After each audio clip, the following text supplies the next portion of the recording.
Hello everyone, welcome. Lovely to see your faces from this morning already here, lovely. So welcome to day one of the coaching summit. Well, whether you've been here for all of them this morning or you're joining us for the rest of the day, a very warm welcome to you all. Delighted to have you all here.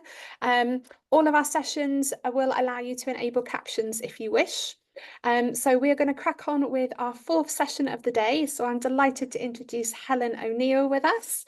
And Helen's session is People Who Pivot, Career Coaching for Getting Unstuck. So hi, Helen. Lovely to have you here with us this afternoon.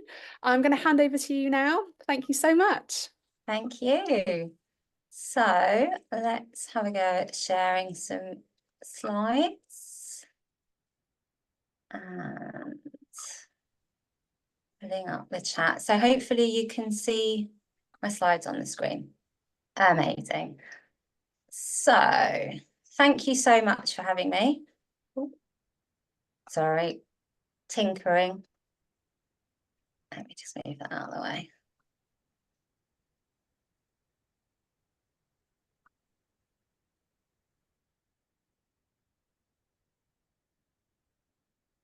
Right, sorry about that. It's always fiddly moving the chat around so that you can see things, and it's disappeared once again. So bear with me 1 minute and we'll get that up and then we can get started properly. Right, here we go. So thank you for joining me and for your patience while I sort out the technical issues. Today we've got about 45 minutes to talk about career pivots, and that's including a little bit of time for Q&A at the end. Interactive is always good, so please do feel free to get involved and let me know if you've got any comments or questions as we go. The aim of today's session is to give you something tangible you can action, and there'll be a takeaway at the end for anyone that wants to take their learning one step further. So today we're going to cover a brief history of work. We'll talk about career pivots, what they are and why so many of us are thinking about making one at the moment. We'll look at some of the signs you might want to look out for in yourself or in others that might indicate that a career pivot is right for you. We've got a couple of exercises to help you work out what's next so that you can design your career pivot plan, and we'll have a look at some of the things that might get in the way. So a quick bit about me. My name's Helen ONeill. I'm a future of work coach, and I help future-focused professionals achieve impact and legacy in their career without compromising their well-being. A lot of the work I do today is around helping people work out what's next when the job they do is no longer a career they love. And answering that challenge is where we'll focus today. The story of how I came to be here isn't a linear one and has included a couple of pivots along the way. So in the first stage of my working life, I built a successful corporate career in change management, working with global outsourcing organisations in recruitment. It was fast-paced and exhilarating and exciting, and I got to work with all sorts of different people all over the world. And if I was awake, I was at work, and it wasn't sustainable. Pivot. I've always been a bit of a book nerd, so I decided to downscale and free up a little bit of time to see if I could write one, as you do. So I found a job that was senior enough to keep me engaged, but didn't involve any 5 a.m. conference calls. I took a creative writing course and I wrote my first novel, Happy Days. And then there was a pandemic. And as we started to come out of the other side, it was clear to me that the new way of working didn't work for me. I was tired all of the time and I had no idea what to do next. I knew that getting another similar job, doing a similar type of thing for a similar company wasn't the answer, but I didn't know what the answer was. It was a time of overwhelm and exhaustion, and I walked a burnout tightrope. Pivot. So today I blend the corporate and the creative. I blend the practical skills I gained in HR, change management and recruitment to help my clients through their own career change journey. The way of work has changed and I help people navigate that. For a lot of them, that involves a career pivot. So as we said, the way of work is changing and the pace of that change is accelerating. To understand where we are today, it's worth taking a little look back in time. So machines were first introduced into our working practices at scale during the Industrial Revolution, towards the end of the 18th, beginning of the 19th century. You probably studied it at school. It brought automation, mechanisation, and the need for the workforce to gather together in urban areas. Efficiency was key, and shift patterns that maximised that and moved away from the agricultural routines tied to the number of daylight hours or the seasons were introduced. The 9 to 5 working day was established in Henry Ford's factories, where 8 hours of work, 8 hours of sleep, and 8 hours of relaxation were considered to be the most productive. Fast forward to the late 20th century, and we saw the decline of the manufacturing sector, the growth of the service sector, and the introduction of a new kind of work, knowledge work. Now, these knowledge workers adopted the same working schedules as they'd been in the factories, but they gathered together in urban areas. They took phone calls, they had meetings, they did paperwork. Extra hours started to sneak on to the beginning and the end of the day, extra unpaid hours, and the concept of presenteeism was introduced. A new wave of efficiency and automation wasn't far away. Computers replaced typewriters, spreadsheets replaced ledgers, and the cloud replaced filing cabinet. People got mobile phones, people got smartphones. By the turn of the millennium, the boundary between work and home had begun to blur. It was no longer necessary to be in the office to do your work. You could do email on the train, you could take conference calls on holiday. People dreamed of having a work-life balance. Those 8 hours of relaxation had started to evaporate.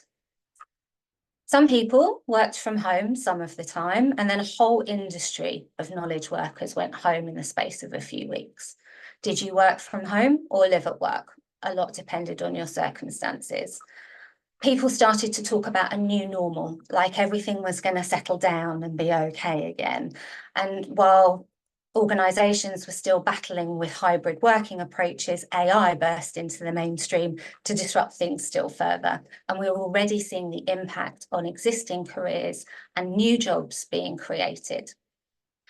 Today, we have a multi-generational workforce that consists of people with vastly different experiences and vastly different expectations. What, how, where, and what we expect has changed. Where once we had skills for life, now we're on the lookout for skills for the future, and a linear career path seems alien to many of us. In fact, it's estimated that a skills refresh is required every 3 to 5 years currently, and I'd imagine that timeline is only going to get shorter. Is it any wonder that more of us than ever before are thinking about doing something completely different, of having a career pivot?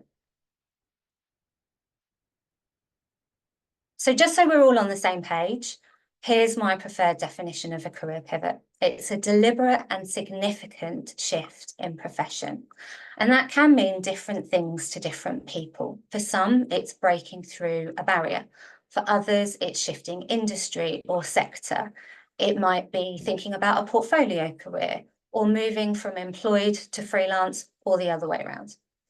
Pivots aren't completely new, but they tended to be associated with an unplanned event like redundancy or possibly a life event. Today, it's much more common.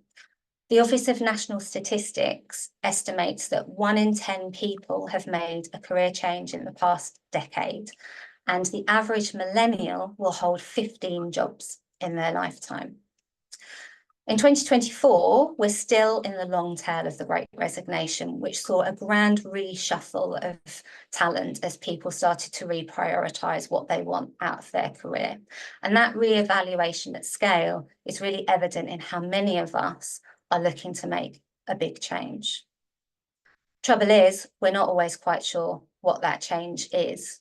So today, we're going to take a look at some of the tools that can help kick that process off. The activities that follow are taken from my 8-week Preparing to Pivot course, and I'll give you some details for that at the end. So first, a quick question for you, and feel free to pop some answers in the chat. What are some of the signs that you might be ready for a pivot?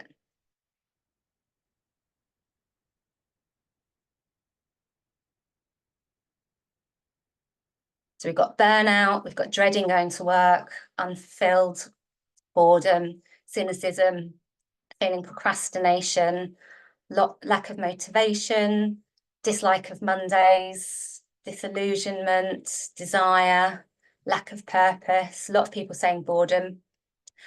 Absolutely. Interest in learning new things. Oh, mojo, that's a great word. Losing your mojo.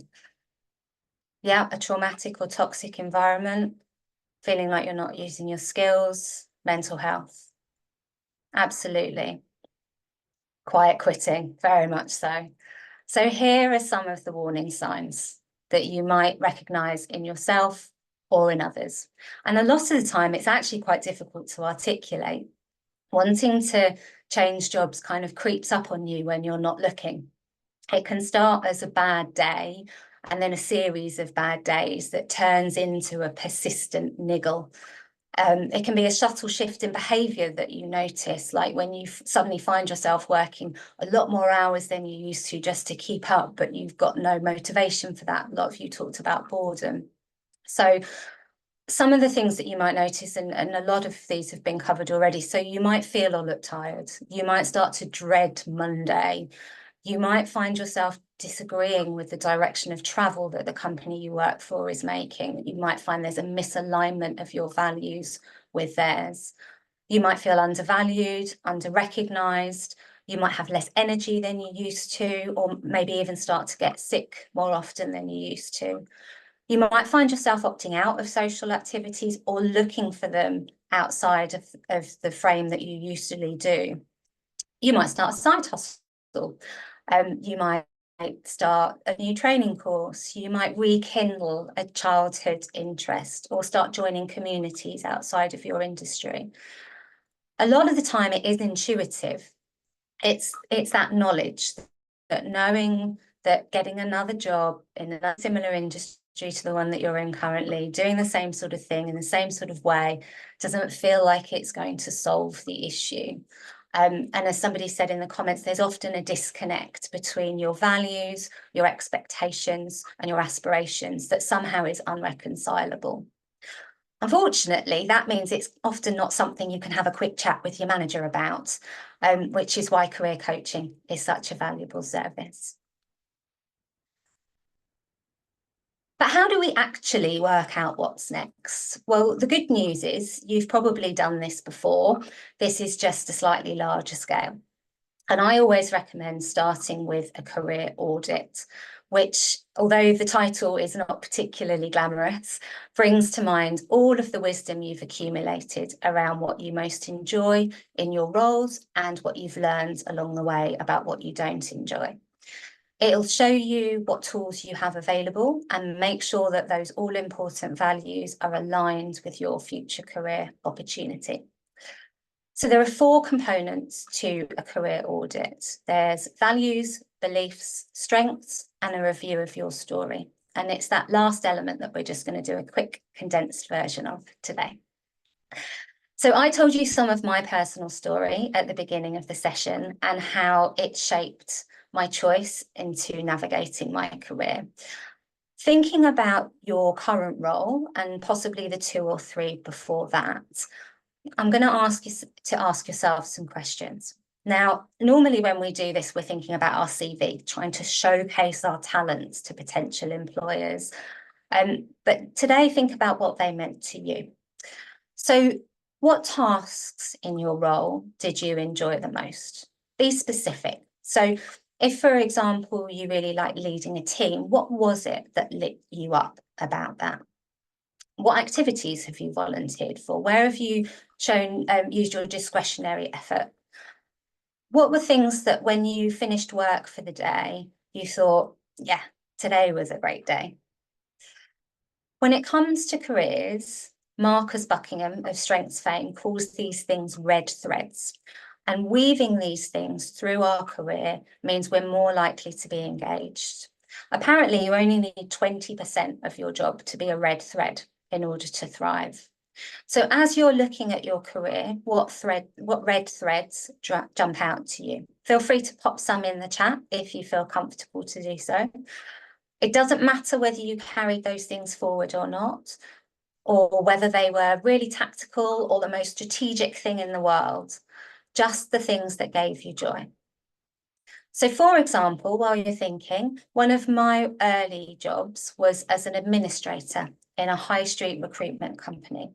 And every week I was tasked with creating a flyer that we would print and post to various companies in the area with a view to generating leads. I had a whale of a time messing around with clip art, coming up with catchy taglines, envelope stuffing, which is surprisingly fun. It was fun, and it was also a red thread. And today it shows up in some of the words I use in social media and the collateral I create. So what have we got? So working with people that share the same values. The people is coming up quite a lot. Encouraging others, providing service, building relationships and empowering people. A lot of these are very people orientated. Coaching and mentoring. Creating projects, supporting others, creativity, collaboration, developing ideas, making things happen. Helping people change, empowering people, working with equality, solving problems. These are all brilliant. So these are your red threads that you need to be looking for when you're looking for any future career. Variety, I love that. I completely agree with that, Janice. So your story to date will give you ideas and indicators for what's next.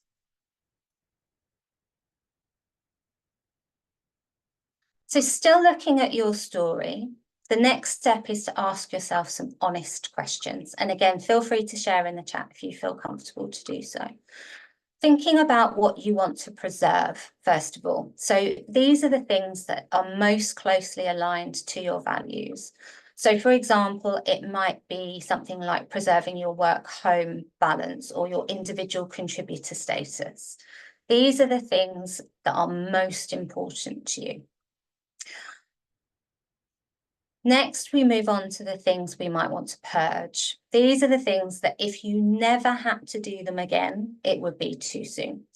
So for example, maybe you've worked in a toxic environment or for a manager you didn't respect. These aren't just the bits of your job that you're not that keen on, like dealing with performance issues. These are the things that drain you completely. They can show up as what will become your non-negotiables when you create your pivot plan later. Cultivate, as the name implies, are the things that you might have started to do but haven't yet maximized. So relationships you could foster, exploration into a topic, a side hustle you could deepen, or a particular skill you might want to learn. And then lastly, really honing in on those things you want to learn. So there might be gaps already that you're identifying when you're thinking about your future career. So what comes up for you? What would you want to protect, purge, learn, and cultivate?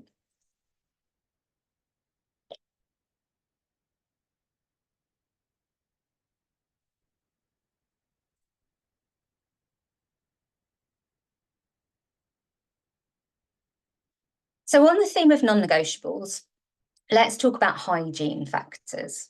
So these are the elements of a role that while they don't add to your satisfaction, if they're missing, they'll lead to greater dissatisfaction. And what we want to do is create a framework for your new career where as many of these things as possible exist. And I like to do this with a game of this or that. So for those of you that haven't played the game before, it's incredibly complicated. I'll give you two options, an A and a B.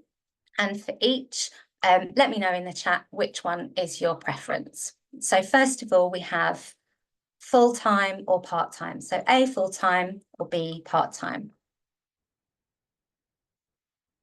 So we've got a really good blend of A's and B's coming up. Oh, and then a flurry of B's. More B's, amazing. Oh, and some more A's. So we've probably got a relatively easy, even split in there. Okay, so moving on to the next one. A, would you want to be a manager, or B, would you want to be an individual contributor? A's and B's, B's and A's. Amazing. So again, a real variety of A's and B's. Fantastic. So the next one, A, corporate dress code, B, casual dress code. Some people were very quick off the mark there. B, B, B, B, B, all the way through. A couple of A's. Fantastic. And then, oh, we're still going with some more B's and another A. Thank you, everybody. Okay, and the next one. Would you want to work for an established company, or would your preference be a startup? Lots of A's and then some B's coming through. Either, would like to try B. A's and B's, either, both. More difficult one to be binary. A's and B's, both, lots of boths. Regular hours or variable hours? So A, regular hours, B, variable hours. Again, a big, strong flurry of B's and some A's, a couple of people saying both. Some more B's, lots of people interested in working variable hours. Oh, I'm not sure. Good. Less, I love that. Flexible hours, variable with some regularity. Love that. Okay. How about where you want to work? Do you want to work from a fixed base, or B, with an opportunity to travel? Lots of people looking for an opportunity to travel. Some are A and B, bit of both, from anywhere. A's and B's, both A's. So again, working from a fixed base appeals to some, but not others. Some A, but for travel for projects. Some want a blend of both. Good. And what about how you're paid? Do you want to be paid for time or paid for task? So A, paid for time, B, paid for task. Again, a real blend, A's and B's all the way through. A lot of people saying both, either. A's and B's. Amazing. Oh, I have a Q. I love that. It's a new one. Experience. Being paid for experience. I like that. I love the Q. And A, traditionally employed, or B, freelance. So we've got a lot of people saying traditionally employed. We've got a few people saying, oh, I'd like to try being freelance. Both. Possibly B, maybe A. Having a traditional employment role, but with a side hustle. Oh, freelance, curious. Amazing. And what about the kind of company that you'd want to work for? A large company, A, or a small company? Oh, I saw someone say fractional earlier. That was good. So again, a lot of people saying both. A lot of people saying A, some people saying small company, either. Some people have someone's only worked in a large company but would like to try small. Maybe small. Okay, amazing, thank you. It depends. Fabulous, no preference, would like to try small. And lastly, would you want to A, work alone, or B, as part of a team? So a flurry of people saying they want to work as part of a team, and we've got some people that want to work alone as well.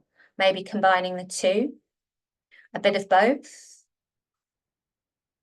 Lots of both. So some time to work with focus and some time to collaborate, and having a mixture. Fabulous. Good. So as we've seen from this activity, for some of these things, you might have a really strong reaction.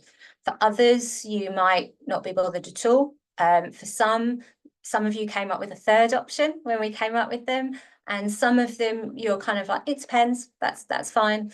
And all of these responses are absolutely brilliant. This is not a test. What we're looking to do is formulate an idea of what your career non-negotiables will be, and some of this information will help you in your career plan. So by now, we've got a list of your red threads that you'll be looking out for in your new role, and you've got an idea of your hygiene factors and your non-negotiables. The next step is to list out all of the possible career ideas you have, no matter how whimsical, and then cross-reference them with the red threads and your non-negotiables. That will give you a streamlined list of options that you can then explore. So traditional career plans tend to be linear and focused on time. I recommend that you rank your ideas according to how much energy they give you. Putting energy at the core of any development plan will increase your chance of success and will increase your enjoyment through the process. So be honest with yourself when you're doing this reflective activity.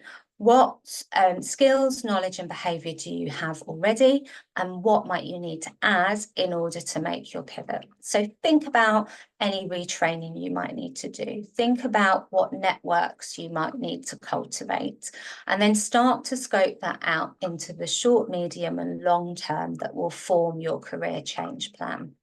If you're finding the process is energizing, it's a key indicator that you've picked the right thing. If it's not, have a look at your options.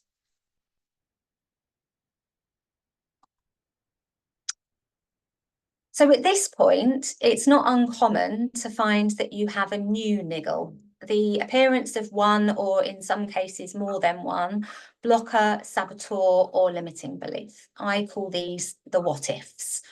You know the ones, what if something bad happens? They can show up internally or they can be other people's concerns. And the latter is particularly common for career pivots, as the people that care about us the most want to keep us safe, and that can show up as them imposing their own risk appetites on us. Facing into these what ifs is key. So once you've identified them, working through the beliefs and what you're going to do about them is an important part of your plan. So we start by defining what success means for you, and then building out your boundaries, your mitigations and your career options. Ultimately, it's your career, it's your pivot, and you deserve to thrive. So thank you for your time today. I know we've crammed in quite a lot of activities. As I said, some of these exercises are taken from module 1 of my Preparing to Pivot course. And I'd love for you to have module 1 of that for free, which goes into more detail around your story and the other 3 elements of your career audit. You can get that for free by going to my website, which is on the screen, or using the QR code. And I think we've got some time for questions if anybody has any. You do, Helen. Thank you so much. I found that really, really interesting, and as did everybody else here from the way the chat was lighting up, which is great. So we do have space for questions. So if you have questions for Helen, feel free to take yourself off mute. If that feels a bit intimidating because there's 150 of you in the room, then drop them in the chat, and I'll support Helen in picking out the questions from the chat as well. So who has a question for Helen? So we've got some appreciation coming through from you, Helen.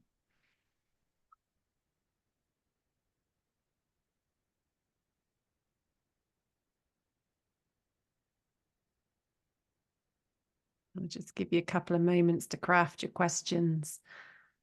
There we go. Amanda, you've got your hand up. Hi, thanks, Helen. That was really interesting. I'm sort of training and going down the career coaching path because I've worked in HR for like 25 years. One of the things that I'm picking up on is lots of people want to go self-employed when they sort of looking for a change. But what I'm finding is that there's very little understanding about how to set up a business and a business plan and things like that. And I'm wondering if you have any experience of how you deal with people that want to go from employed to self-employed, but don't seem to want to do the details, so to speak. Gosh, it's with all of these things, it kind of depends, doesn't it, on what the goal that they want to get to is. So I completely agree. I'm seeing a lot of people, and I talk about time and task quite a lot. I think when people were predominantly office-based, we were very much paid for time. And actually, more home working has freed up people's thoughts around, actually, I'd quite like to be paid for tasks. But there is sort of a little bit of a curtain around what that can involve. So what I tend to find is, you know, you do need to understand what people's non-negotiables are. You need to understand where that sits within their life as a whole. And then there's a combination really of practical skills and mindset skills that sort of need to be worked through with the individual, depending on what that type of business they're wanting to set up is. That's great, thank you. A couple more questions in the chat, Helen. So a question from Sheena. How do you deal with the what ifs at the start of the process? So, for instance, the fear factor, if you've been institutionalized at the same organization or company for 20 years. Yeah. And again, these are the limiting beliefs, the old favorite of working through in coaching. So understanding what the cause of the belief is, and then again, depending on the individual, working with them to find out whether or not that's a practical barrier or a mindset barrier, and then working with them to incrementally build on that until they can get to where they need to get to.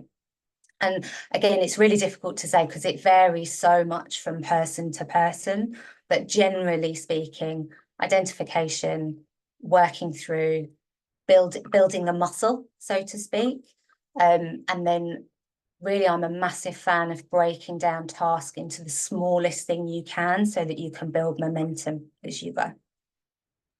Thank you, Helen. And Pamela has a question that I think builds on that one. So what if you don't have a career choice and need to pay the mortgage, so you have to prioritize that? So this is a real fear. You know, there are some fears which are in our heads and other fears which are born from a practicality. So Yes. How would you support someone with that? Absolutely. And again, this is why we layer over those non-negotiables, and money is a big thing. Like, you know, I'd love to sit here and say, you know, I want to be a ballet dancer. Let's work out a way of getting to be that. But actually, you know, we've got bills to pay, we've got families to feed, we've got mortgages to pay, and so on and so forth. So there is always going to be a practical aspect of that. I'm actually seeing quite a lot of people interested in portfolio careers. I think somebody mentioned in the chat earlier about side hustles, where people are looking for different parts of their working lives to give them certain things. So for some people, that's a great option. For others, it might be the way of working, it might be the industry they work in. And all of that needs to be worked through on an individual basis to think of their career as part of their life as a whole. Thank you, Helen. And another question from Angela. Thinking about those people who may have been in the same career or same organization for a long time, what would be your first step to tackle looking outside of that organization? It's incredibly common, isn't it, when people have been in a role or an organization for, you know, over a decade, maybe more, and and again, some of that can show up in all sorts of different ways. It can be some of the limiting beliefs, it can be the practical, it can even be they've not had an interview for however long. So again, working through the skills they have, the networks they've built, what's in their toolkit, what lights them up, and where those skills, knowledge and behaviours can translate into other organisations, and then making sure that they've got the confidence that sits behind that is kind of the general process. Thank you, Helen, and lots of appreciation for you in the chat. Lots of people finding this really thought-provoking and a really useful session. So thank you. Thank you to all of you who have joined us today for this session. Really appreciate you being part of the summit. And remember, there are sessions on the hour every single hour. So our next session's starting at 1. So thanks to everybody. See you soon. Thanks very much. Bye.